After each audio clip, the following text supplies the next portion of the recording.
Este programa foi possível graças às doações da Fundação Família Ashton, de Dorothy Nielsen, e do Centro Laura F. Willis de Estudos do Livro de Mormon, o Instituto Neil A. Maxwell de Estudos Religiosos, o Departamento de Educação Religiosa da Universidade de Brigham Young e a BYU Broadcasting. Apresenta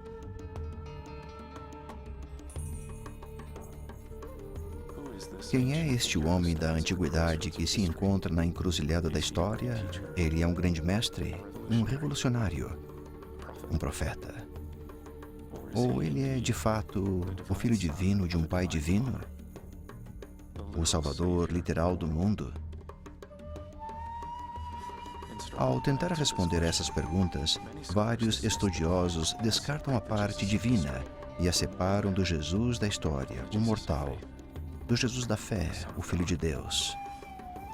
Atualmente, os estudiosos santos dos últimos dias tentam combinar a história e a fé, erudição e revelação moderna, a fim de obter uma compreensão mais completa sobre quem Jesus foi e quem é.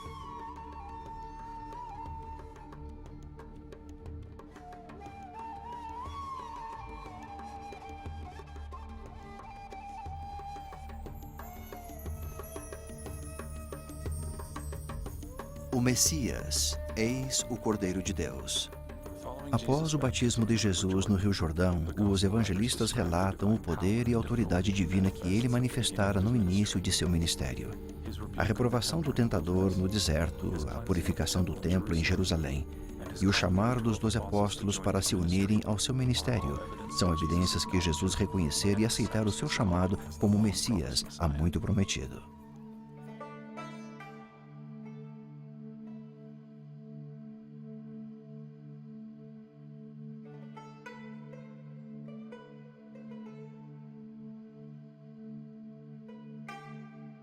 O Monte das Oliveiras. Quando menino, Jesus disse aos pais: "Não sabeis que me convém tratar os negócios de meu pai?" Lucas registra que eles não compreenderam as palavras que lhes dizia. Parece que os pais de Jesus não compreenderam completamente a referência que ele fizera ao seu ministério mortal. A questão mais importante e profunda é: quão consciente era Jesus de sua missão messiânica e da sua natureza divina? Estudiosos há muito discutem sobre essa questão: se Jesus se proclamou Messias ou se a sua divindade lhe foi atribuída por seus seguidores posteriores. Na verdade, essa questão abala a própria raiz do cristianismo. A erudição e a Bíblia. Nos dias de hoje, um dos debates entre acadêmicos é a questão da possibilidade de Jesus ter acreditado ser o Messias ou o Salvador do mundo, ou se outras pessoas o fizeram assim parecer após sua morte. E para compreender o problema e a razão de haver até mesmo o debate, pois quando lemos o Novo Testamento é óbvio que ele ensinou essas coisas. Vemos João e Jesus proclamarem esse ensinamento, e anteriormente a esse debate há um documento hipotético denominado "que", e o que significa é que acadêmicos perceberam que há semelhanças entre preferências verbais ou três primeiros evangelistas, Mateus, Marcos e Lucas, e o que fizeram foi tomar dos três evangelhos e tentar identificar quem foi o primeiro, o segundo e o terceiro, e assim podemos determinar quem copiou a quem. O que podemos perceber é que Marcos provavelmente é, com quase toda certeza, a fonte primária. E uma vez que extraímos todo o conteúdo de Marcos, percebemos que Mateus e Lucas ficam lado a lado. Identificamos 65 passagens que são literais entre esses dois evangelhos, e parece que esses autores usaram a mesma fonte, que é designada "que" por acadêmicos, pois provém da palavra alemã "Quelle", que significa fonte. Então, acreditamos que esse documento é o mais antigo documento cristão. Ao usar esse documento hoje em dia e ao fazer essas suposições, tudo que não estiver em "que" é secundário a Jesus e ao cristianismo. Então realizamos julgamentos de valores. Jesus, no "que", não disse que era o Messias e outras coisas desse tipo, mas são apenas suposições. E quando finalmente reunimos todas elas, chegamos a conclusões bastante dramáticas, como, por exemplo, que Jesus não acreditava ser o Messias. E lá realmente se desenvolveu esse tipo de mudança entre a hermenêutica da fé para a hermenêutica da dúvida. Ao usar o termo hermenêutica, quero dizer interpretação. E essa hermenêutica da dúvida significa que devia haver um distanciamento entre a igreja e a ciência. Tomás de Aquino costumava dizer que era preciso razão para compreender as Escrituras, mas ele entendia a razão como a compreensão da mente e a vontade de Deus. Mas ele não chegou a essa conclusão na época do Iluminismo, não. A razão humana é a razão humana, não precisamos de nada mais para nos auxiliar. Então, seja o que for que não consigamos explicar pela razão humana, são coisas que devemos deixar de lado, não podemos discuti-las. David Strauss dizia: milagres não acontecem, pois não podemos comprovar sua existência através da razão humana. Portanto, as suposições que são trazidas à obra são como preconceitos aos resultados que obtemos dela. Todos nós fazemos suposições. Ninguém lê um texto sem fazer suas próprias suposições. A suposição do conhecimento bíblico é que Deus não existe, não faz parte da experiência do mundo. E, portanto, no Novo Testamento, quando vem uma combinação de céu e terra, concluem que deve ser um relato histórico. Assim, a sua leitura é bem diferente da nossa. Uma das dificuldades que os crentes enfrentam, e os estudiosos também, é de compreender que estão estudando sobre um povo de fé. Todavia, os próprios acadêmicos não conseguem ter fé. Portanto, há uma forma de antagonismo aí. Como é que uma pessoa que não possui fé pode compreender uma que tem, e como um homem de fé pode compreender um homem que não a possui? Mas o ponto principal é que essas suposições determinam aquilo que encontramos. Se um acredita em milagres, não o considerará como algo secundário, ou se um acreditar que Jesus foi o Messias, quando ele disse, pode ter sido verdadeiro. Em contrapartida, se um acredita que Jesus não foi o Messias, mas um ser humano qualquer e que os seus milagres eram nada mais de mitos, então esse verá as coisas sobre esse ponto de vista e terá de descobrir uma maneira de extraí-las da história e alcançar o verdadeiro Jesus, o Jesus erudito.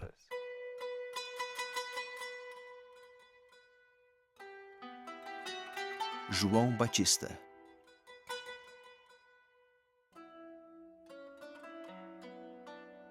Segundo o que está escrito no livro das palavras do profeta Isaías, que diz: voz do que clama do deserto, preparai o caminho do Senhor, endireitai as suas veredas.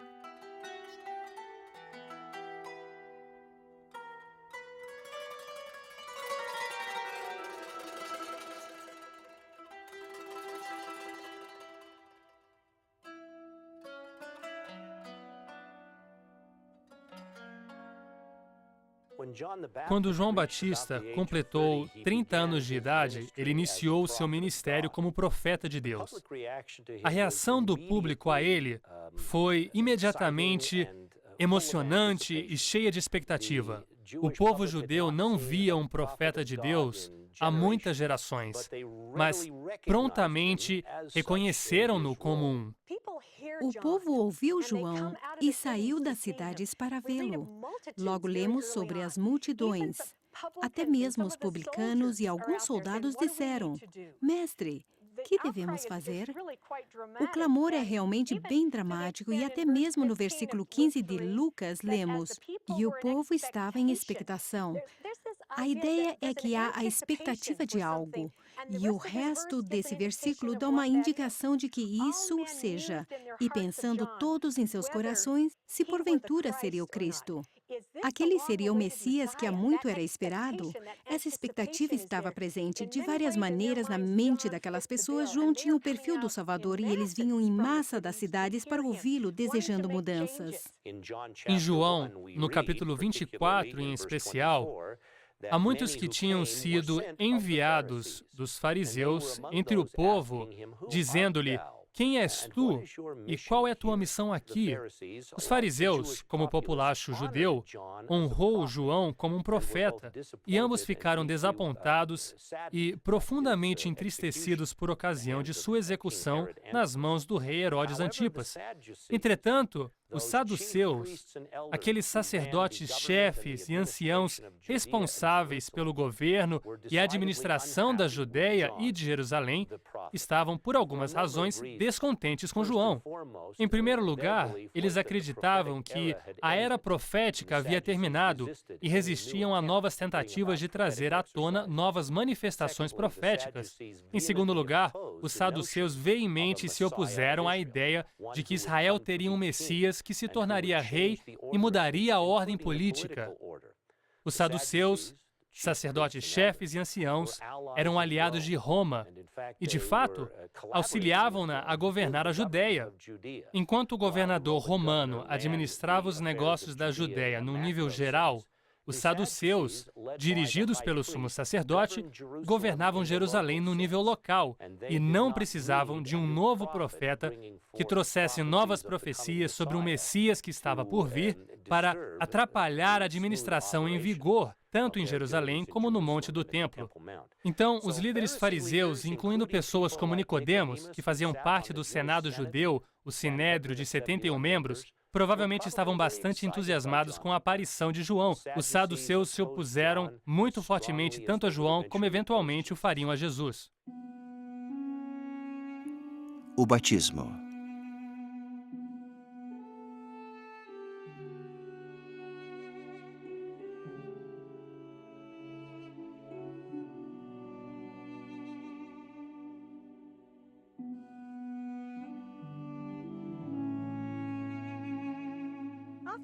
Após a ida de Jesus ao templo aos 12 anos, o único registro que temos de sua vida se encontra em Lucas e nos diz que ele retornou a Nazaré e se manteve sujeito a seus pais terrenos. Não sabemos nada nem sobre a adolescência de Jesus, nem de sua vida entre os 20 e 30 anos. Na verdade, foi somente no 15º ano do reinado de Tibério César, quando Jesus tinha aproximadamente 30 anos de idade, que ele foi colocado em cena, como narrado em todos os evangelhos. Em todas as narrativas, Jesus foi ao Rio Jordão para procurar João Batista. O primeiro encontro efetivo entre João e Jesus, registrado nas Escrituras, foi no batismo de Jesus, quando foi até o Jordão, em Betânia, o local de intercessão, para se encontrar com João para ser batizado. Agora, quando Jesus se aproximou de João, João disse: "Eu não sou digno de batizá-lo." Mas Jesus disse: "Deixa, porque assim nos convém cumprir toda a justiça." Jesus reconheceu que ele não precisava do batismo de João para o arrependimento. No entanto, ele foi batizado para cumprir toda a justiça. A Bíblia realmente não nos explica o significado da expressão cumprir toda a justiça. No entanto, no livro de Mórmon há uma passagem bem interessante que se encaixa à Bíblia, dando-nos a explicação que precisamos. Se lermos segundo Nefe, capítulo 31, Nefe, após ter recebido uma visão sobre o batismo de Cristo, ponderou sobre aquele dia. Ele meditou bastante sobre o significado da expressão cumprir toda a justiça e chegou à conclusão que foi para mostrar aos filhos dos homens que Jesus deveria ser humilde ao Pai e que devia ser obediente. E então Cristo estava disposto a ser batizado e João Batista reconheceu que ele não precisava do batismo, mas o faria para nos dar o exemplo e obedecer ao Pai. Apesar de Jesus não precisar da remissão de pecados, ainda assim requeria a realização da ordenança que o prepararia para cumprir sua missão como adulto. E foi necessário que Jesus a recebesse de João Batista. Então João acatou o comando de Jesus e o imergiu nas águas do Rio Jordão. Após ser batizado, Jesus sai das águas, os céus se abrem e ele vê o Espírito de Deus descer sobre ele em forma de uma pomba. E eis que uma voz dos céus dizia: "Este é o meu Filho amado, em quem me comprazo." Aqui acontece algo diferente que parece ser a presença de uma testemunha confirmadora. Aquela vez, o sinal de uma pomba e a manifestação do Espírito Santo deram um testemunho mais profundo a João de que ele havia batizado um homem extraordinário e que verdadeiramente aquele era o Filho de Deus. Sem dúvida alguma, João sabia quem Jesus era exatamente. Ele soube através do testemunho do Espírito: "Este é o Filho de Deus." João Batista estava cumprindo parte de seu papel como precursor, um Elias. Ele e somente ele foram ordenados para batizar o Filho de Deus. Ele sabia que era seu dever batizá-lo e o fez. No deserto.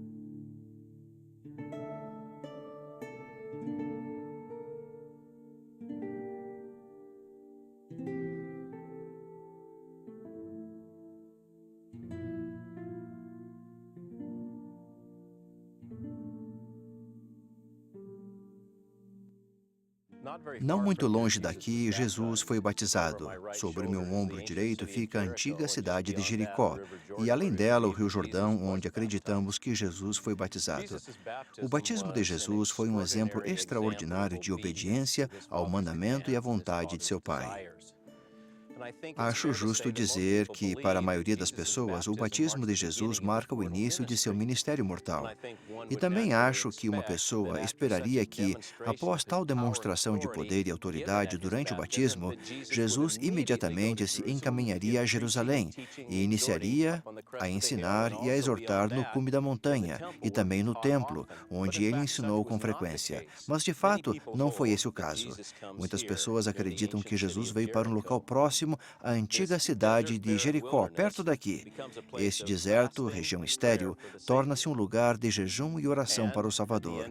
E no final de 40 dias, ele também se torna um lugar de tentação.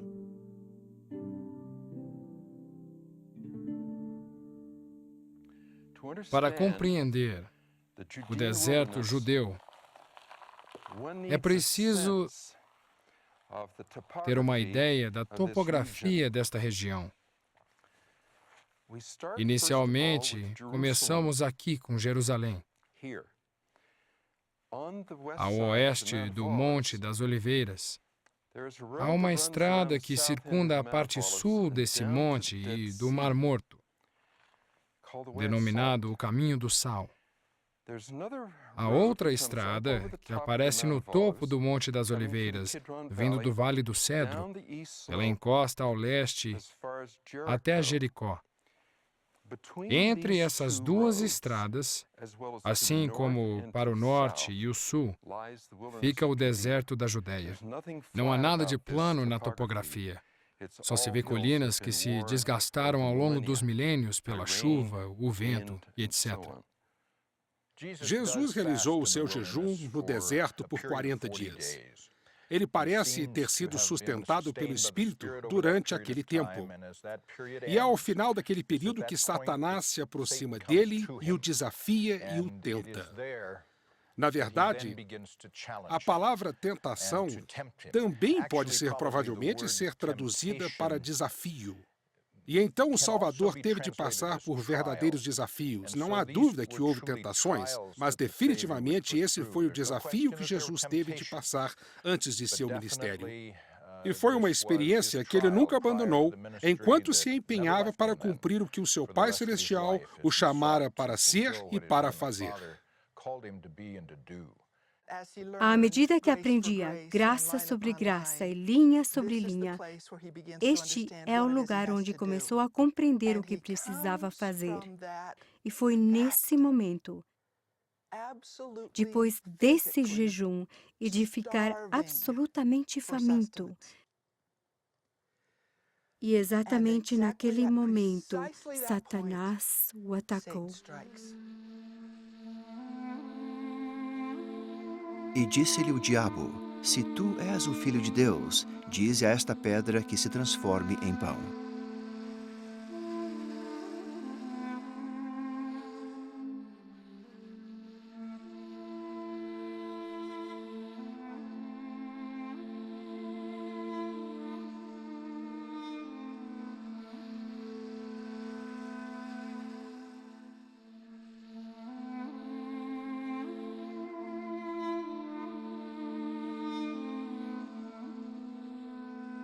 As tentações. Alguns estudiosos tendem a considerar tudo isso como unicamente psicológico. Temos que compreender que Satanás realmente estava lá e que esse foi um desafio real para Jesus. Com certeza, foi psicológico também, porque Jesus teve de travar uma batalha interna sobre como iria cumprir o que Deus lhe havia chamado para cumprir. Superficialmente, a tentação de transformar pedras em pão, com certeza atenderia especificamente à sua fome, mas acho que essa é uma compreensão mais superficial de algo bem mais profundo. Jesus possuía o poder, se quisesse, de alimentar o mundo. Era um mundo composto de pessoas que estavam famintas, morrendo de fome e com muitas dificuldades. Agora, poderia ele usar o seu poder e a sua autoridade para alimentá-los daquela maneira? ou ele os alimentaria de uma maneira diferente, isto é, espiritualmente. Jesus, obviamente, refutou isso ao citar a Escritura. Ele diz: está escrito que nem só de pão viverá o homem, mas de toda a palavra de Deus. Em outro momento, há outro indicador disso. Alguns meses antes, quando João disse ao povo: e não comeceis a dizer em vós mesmos, temos Abraão por pai, porque eu vos digo que até destas pedras pode Deus suscitar filhos a Abraão. Então, Satanás estava dizendo a Jesus que aquilo devia ser simples, e se ele era o Filho de Deus, como João prometera, deveria tomar uma daquelas pedras e transformá-la num filho. Acho que uma referência mais distante, da época da criação, quando Jesus, o Filho de Deus e o Criador, do pó da terra, criou um homem, a quem chamou Adão.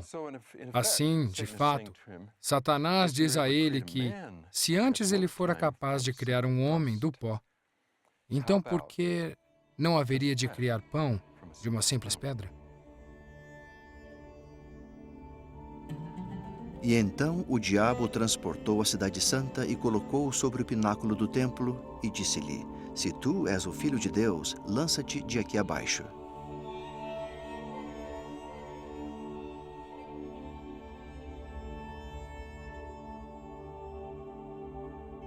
Lembre-se de que a narrativa da segunda tentação nos informa que Jesus é conduzido à Cidade Santa e foi colocado sobre o pináculo do templo pelo próprio Satanás. Mas eu não acredito que Satanás tenha conduzido o Salvador para lugar algum. E naquele lugar, Satanás diz ao Salvador: se tu és o Filho de Deus, lança-te de aqui abaixo, porque está escrito que aos seus anjos dará ordens a teu respeito. E Jesus está em um local onde há pedras por todo lado, então que lugar apropriado para um desafio como este? Mas o objetivo do maligno é testar o seu poder. Jesus responde: dito está, não tentarás ao Senhor teu Deus. Resistir à tentação de saltar realmente é um ato de respeito pelo Pai, para que o Pai não tivesse de agir de uma maneira incomum, para socorrer o filho que dera um salto, para socorrer o filho que se arremessou de um pináculo. Mas acho que essa também foi uma mensagem dada a Satanás. Eu sou teu Deus. Não me tentes. E para mim, essa é a real dimensão que às vezes se perde durante a leitura. Porque Jesus é o segundo membro encarnado da Trindade. Mas isso também implica, para mim, que Satanás devia cair de joelhos e adorar a Deus, o Salvador.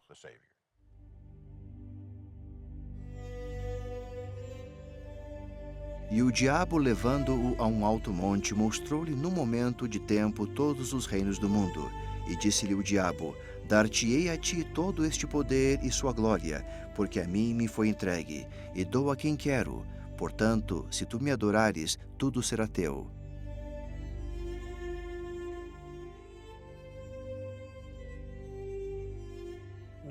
Ninguém pode dizer a Cristo: bem, você não entende, você nunca teve uma experiência assim. Sim, ele já passou por uma experiência assim. Ele sabia o que era estar cansado, ele sabia o que era estar faminto, e ele sabia ainda o que era ser tentado. E assim, quando o adversário o tentou, uma das tentações foi oferecer a ele toda a grandeza e importância do mundo, garantindo novamente que as tentações de todo o tipo lhe haviam sido oferecidas, e que ele as havia vivenciado, experimentado e assentido. Toda essa história tem a ver com o poder e autoridade. Quem possui a verdadeira autoridade? Quem tem poder de verdade? E Satanás se apresenta como aquele que possui a autoridade. Dar-te-ei a ti todo este poder.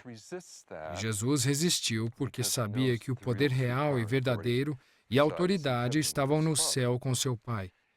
De certa maneira, Satanás retornou, milênios mais tarde, agora contestando o Filho de Deus, que nasceu na mortalidade, da mesma maneira que já o havia contestado na vida pré-mortal, pelo direito de ser o Messias.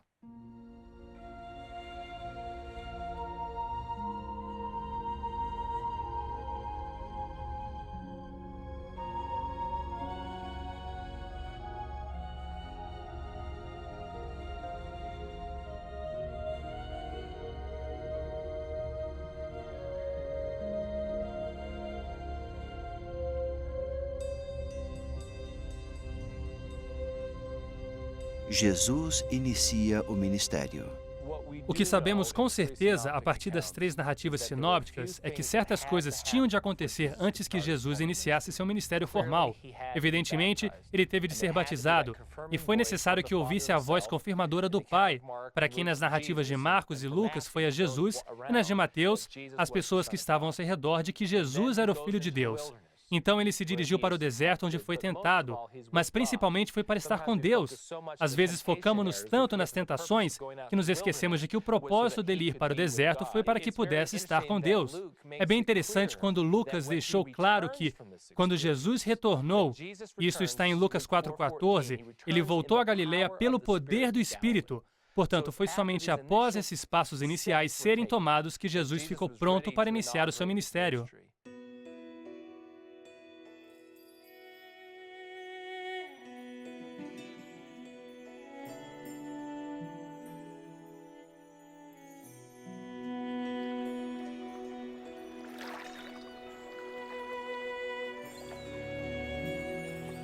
O Mar da Galileia.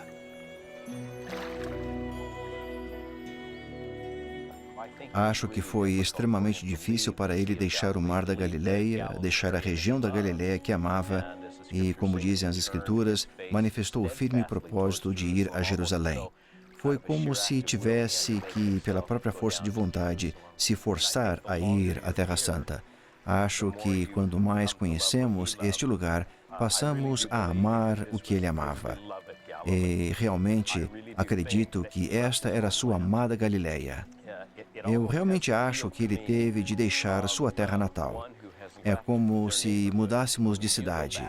Ao retornarmos, ficamos tocados e acho que isso acontecia toda vez que Jesus voltava a Galileia.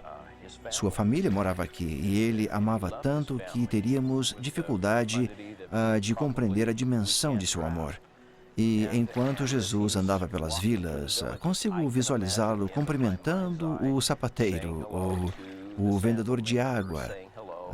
Se preocupava com eles. E o pior de tudo, uma pena, é que mais tarde este amor não seria recíproco por parte dessas pessoas. Lucas narra que, e chegando a Nazaré, onde fora criado, entrou num dia de sábado, segundo o seu costume, na sinagoga, e levantou-se para ler. Todos sabemos que lhe foi dada a cópia do livro de Isaías. Jesus abriu o livro e então começou a ler a passagem. O Espírito do Senhor é sobre mim, pois que me ungiu para evangelizar os pobres. Enviou-me a curar os quebrantados do coração, e assim por diante. Isso se torna uma ocasião grandiosa, na minha opinião, pois Jesus revelou quem era aos amigos, vizinhos, conhecidos, e tornou-os todos em testemunhas. Tudo isso foi um pouco surpreendente para eles. O que escutavam foi que Jesus realizara milagres em outros lugares, como em Cafarnaum e outras cidades, e todos gostariam de ver esses milagres. Mas Jesus se recusou. Eles não se aproximaram dele com fé. Então ele os relembra que, nos dias de Elias, foi somente uma viúva, uma gentia, que recebeu a atenção de um Deus, e não o povo escolhido. E a resposta a isso foi bem interessante, porque as pessoas que estavam na sinagoga se levantaram e começaram a levá-lo até o cume do monte, para ali o precipitarem. Acho que isso ocorreu, essencialmente, porque ele ofereceu salvação ao povo errado. Aqueles eram os amigos que cresceram com ele. que o amavam, estimavam e honravam. E quando penso sobre isso, eu me lembro de Jacó no livro de Mórmon, quando falou sobre os judeus contemporâneos de Cristo e como buscavam por coisas que não conseguiam compreender. E na sua busca para desvendar mistérios, passaram dos limites, isto é, não tomaram conhecimento de Cristo, negaram Cristo. E no caso da pequena sinagoga, rejeitaram-no a tal ponto de tentar ou buscar a sua morte. Quando aquelas pessoas levaram embora o Salvador para que pudessem cometer aquela crueldade contra ele, Jesus simplesmente desapareceu na multidão. Eles estavam tão irados com o que havia acontecido que nem perceberam que ele havia se retirado. Ele sabia o que estava fazendo e o Pai do céu também sabia. Aquele não era o momento da sua morte. Essa hora ainda estava para vir. Ele imediatamente se dirigiu a Cafarnaum, não muito longe dali, onde fez parte de grandes milagres, demonstrando o seu poder divino como Redentor que veio cumprir as mesmas coisas que Isaías mencionara e que Jesus havia repetido na sinagoga, onde demonstrara que, de fato, viera para realizar tais coisas. E no sábado seguinte, nós o encontramos na sinagoga, onde havia um homem que tinha um espírito imundo, e Jesus passa a expulsar, demonstrando o seu poder. O que é interessante para mim é que Jesus escolheu a instituição da sinagoga para se apresentar e proclamar a sua autoridade.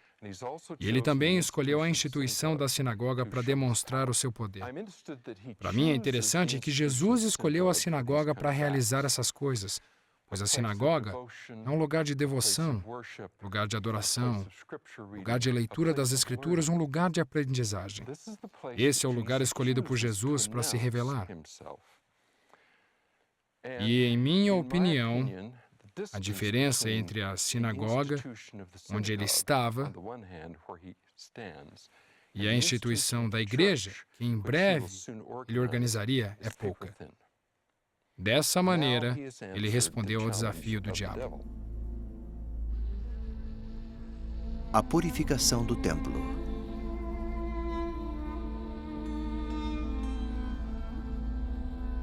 E começou a expulsar os que vendiam e compravam no templo, e derrubou as mesas dos cambiadores.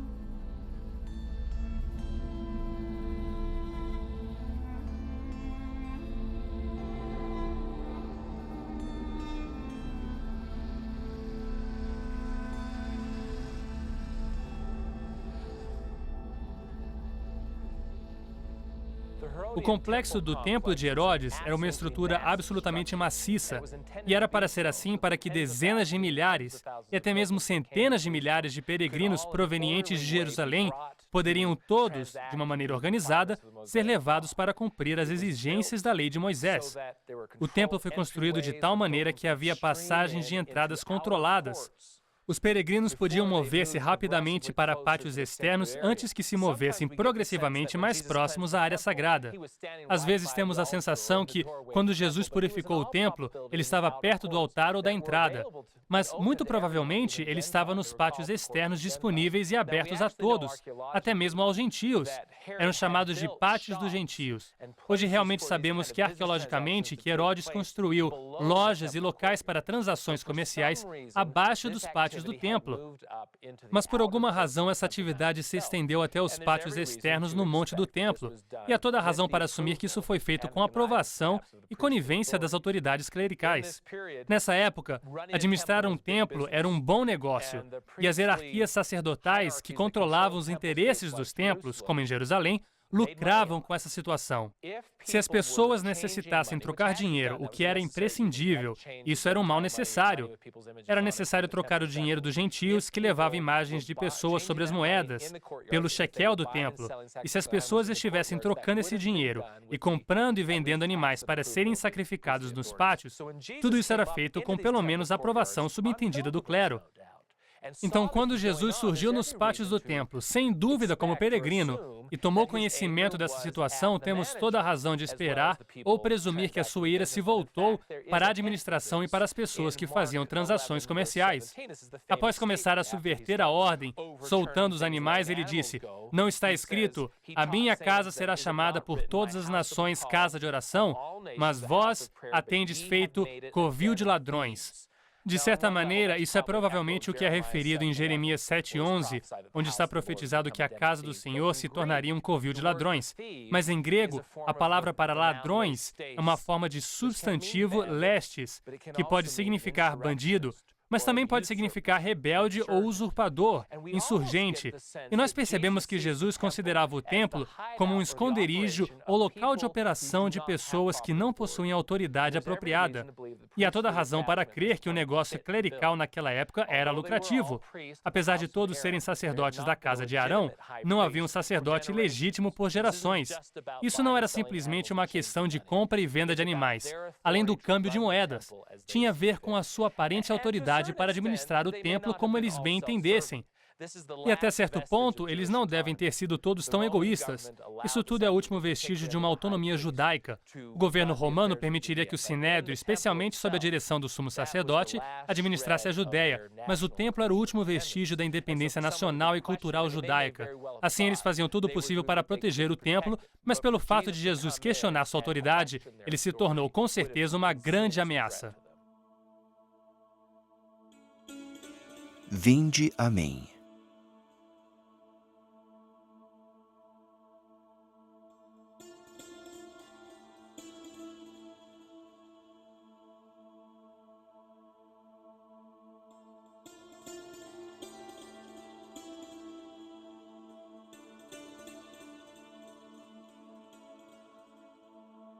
Galileia. Ao longo da costa, ao norte daqui, Jesus chamou Simão Pedro e seu irmão André e a seus companheiros Tiago e João. Como eles responderam, o texto diz: "E deixando logo as suas redes, o seguiram." A narrativa continua. "E percorria Jesus toda a Galileia, ensinando nas suas sinagogas e pregando o evangelho do reino, e curando todas as enfermidades e moléstias entre o povo. Centenas e até mesmo milhares de pessoas acorreram ao humilde, mas extraordinário mestre de Nazaré, que curava o doente, dava visão ao cego, e cujos ensinamentos deixavam maravilhados os sábios e inspiravam os humildes de coração. Mas Jesus não estava interessado simplesmente em ganhar seguidores. É muito claro que esse homem, o Cordeiro de Deus, possuía não só o poder para curar os doentes, mas também a autoridade para batizar com fogo e com o Espírito Santo. E, além disso, a autoridade de estabelecer o reino de Deus na terra. Às vezes, a tentativa de reconciliar as diferentes narrativas do Evangelho, especialmente quando os discípulos receberam seus chamados, é um trabalho frustrante. No Evangelho de João, ele começou a reunir um pequeno grupo de seguidores logo no início do capítulo 1. Mas nos Evangelhos sinópticos, encontramos essas mesmas pessoas pescando, ocupadas no cumprimento de suas tarefas habituais. E foi preciso que Jesus chamasse-las para segui-lo. Com frequência, eu tenho a impressão de que essas pessoas o conheciam. Na verdade, alguns deles eram ligados a Jesus por laços de família. Então as pessoas devem ter começado a se aproximar de Jesus e até mesmo começado a acreditar que ele era o Messias, mas isso não significava que ele os havia chamado ao serviço em tempo integral até que ele efetivamente fizesse o chamado a Pedro, André, Tiago e João quando estavam em seus barcos. A organização da igreja era bem primitiva e os apóstolos ocupavam os cargos mais altos. Por quê? Porque eles haviam sido comissionados pelo Senhor. E, nesse sentido, são únicos. Eles não são pessoas cuja autoridade é, de certa maneira, secundária. Na verdade, são pessoas cuja autoridade provém diretamente dele e tornaram-se as suas principais testemunhas, certamente da ressurreição e também do seu ministério mortal. É interessante que, dentre todos os títulos que Jesus podia ter dado a esses homens, ele escolheu a palavra apóstolo. A palavra vem do grego apóstolos e está relacionada ao verbo apostelo. Apostelo significa enviar, mas traz consigo a ideia de enviar algo de propósito. Assim, no século III, há uma alteração bem interessante dessa palavra. Os cínicos, um grupo de filósofos que diziam ser verdadeiros mensageiros de Zeus e que sua mensagem devia ser levada a sério, se chamaram de apóstolos. Vejam bem, eram os enviados e comissionados. Então, a partir do século III em diante, a palavra realmente passou a conter essa ideia do divino e do comissionado. Então, Jesus escolheu uma palavra perfeita ao usar o termo apóstolo como título. Imediatamente, as pessoas captariam a ideia de que eles eram homens comissionados. Quando o Salvador chamou os 12 apóstolos, ele deu-lhe poder, segundo a versão bíblica do rei Tiago. Uma melhor tradução podia ser autoridade. Ele lhes deu a autoridade do sacerdócio para agir como ele. E então a ênfase está na autoridade que ele havia transmitido a eles, que Jesus havia lhes dado, que ele mesmo possuía. Temos referência de Paulo no capítulo 14 de Atos, ordenando élderes na igreja. E o verbo lá encontrado significa estender a mão, que pode significar votar ou apoiar, mas também ordenar. Então assumimos que Paulo e outros estavam seguindo uma prática normalmente aceitável na igreja, que era a ordenação pela imposição das mãos. O Evangelho de Filipe nos diz que o que possuímos aqui não é algo que Jesus apenas observara, mas sim algo que ele próprio havia vivenciado. De fato, a maneira de delegar autoridade seguia um padrão. O Pai ordenou o Filho pela imposição das mãos. Então, o Filho, por meio da imposição das mãos, ordenou a liderança que, por sua vez, ordenou aqueles que foram chamados. E então, isso demonstra que, de fato, há um método pelo qual a autoridade é transmitida. Há um breve tema nisso. A ideia de que o reino de Jesus, a casa de Jesus, é uma casa de ordem e que a ordem é realizada por meio de atos físicos, palpáveis e tangíveis que conferem autoridade e direitos aos que a recebem.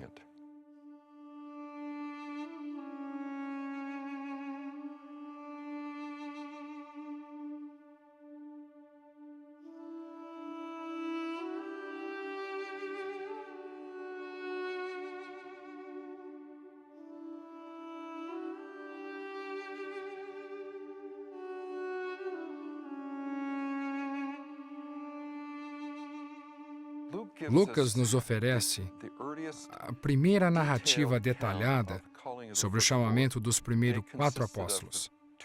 Eles consistiam de 2 grupos de 2 irmãos, Pedro e seu irmão André, e Tiago e seu irmão João. Lemos que Jesus estava junto ao mar da Galileia e havia um grupo de pessoas que queriam ouvir a palavra de Deus. Então Jesus viu 2 barcos, subiu, ele acabou subindo no barco de Pedro e pediu que ele o afastasse um pouco da terra. Então continuou a ensinar do barco à multidão. Pedro estava presente, ele havia lavado e dobrado as redes e ouvira todo o sermão. No final do sermão, Jesus olha para ele e diz a Simão: faze-te ao mar alto e lançai as vossas redes para pescar. Pedro protesta e diz: Mestre, havendo trabalhado toda a noite, nada apanhamos, mas... Eu gosto dessa parte. Mas sobre a tua palavra lançarei a rede. Lucas relata: e fazendo assim, colheram uma grande quantidade de peixes, e rompia-se-lhes a rede. Então chamaram seus colegas, Tiago e João, que estavam no outro barco, para que os fossem ajudar, e eles foram. E vocês se lembram do final dessa história? Eles encheram os barcos de peixes a ponto de os barcos quase afundarem.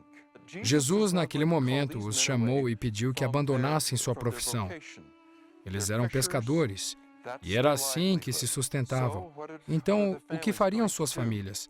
Jesus deixou uma quantidade de peixes suficiente para alimentá-los por meses e que os permitiria vender peixes por muitos meses. O problema é que de 48 horas, todo aquele peixe se perderia.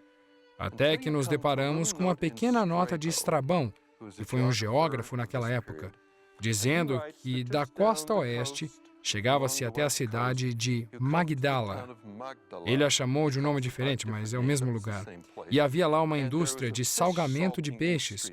Tudo o que aquelas pessoas precisavam fazer era remar e conduzir seus barcos até Magdala, onde poderiam salgar os peixes, colocando-os em salmoura e em conserva para que suas famílias tivessem comida por vários meses. Além disso, eles também tinham peixe para vender no mercado, em Cafarnaum e em qualquer outro lugar. Jesus cuidou das famílias dos apóstolos, ao prover as suas necessidades. Ele estava chamando os que proviam para as famílias. Ele sabia disso, mas estava deixando algo para essas famílias, e eu adoro isso. A ideia de que foi possível conservar todo aquele peixe, satisfazendo as necessidades das famílias por meses e meses.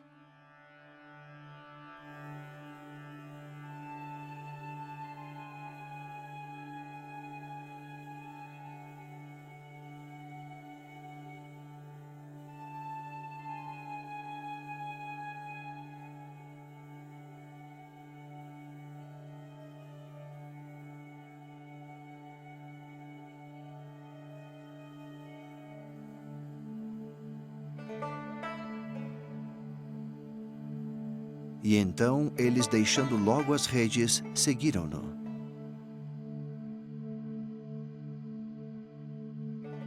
Centro de Estudos do Oriente Médio da BYU, Jerusalém, Israel. O que os líderes locais da época de Jesus não conseguem compreender ou aceitar é que o homem do interior do leste da Palestina, que fazia palestras e curava, era de fato o Messias a quem aguardavam com tanta ansiedade. Logo, a sua oposição e os seguidores aumentariam em número. A reação ao seu ministério público se intensificaria, e Jesus passaria os próximos 3 anos de sua vida demonstrando que era, de fato, o Senhor do templo, do sábado, do céu e da terra, da vida e da morte. Pode vir alguma coisa boa de Nazaré? Jesus respondeu: vem e vê.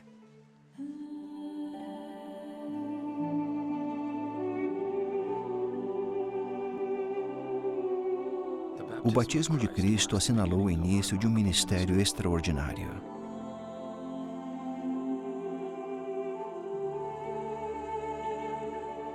Após retornar do deserto da Judéia, Jesus manifestou o seu poder e a sua autoridade.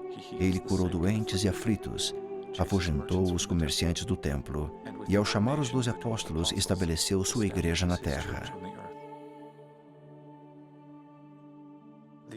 Esses homens chamados pelo Salvador receberam poder e autoridade do alto e seriam os líderes da igreja uma vez que a fase final do seu ministério terreno fosse cumprida.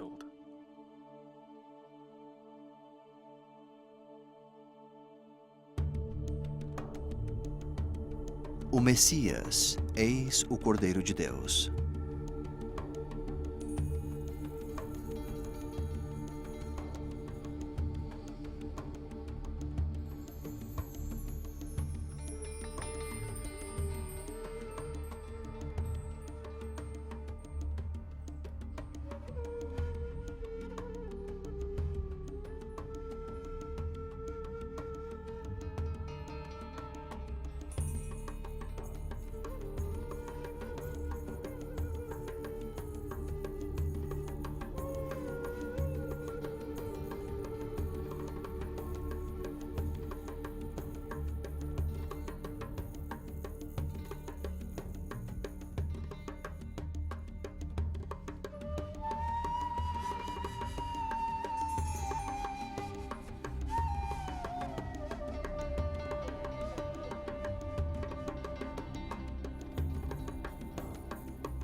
BYU Broadcasting.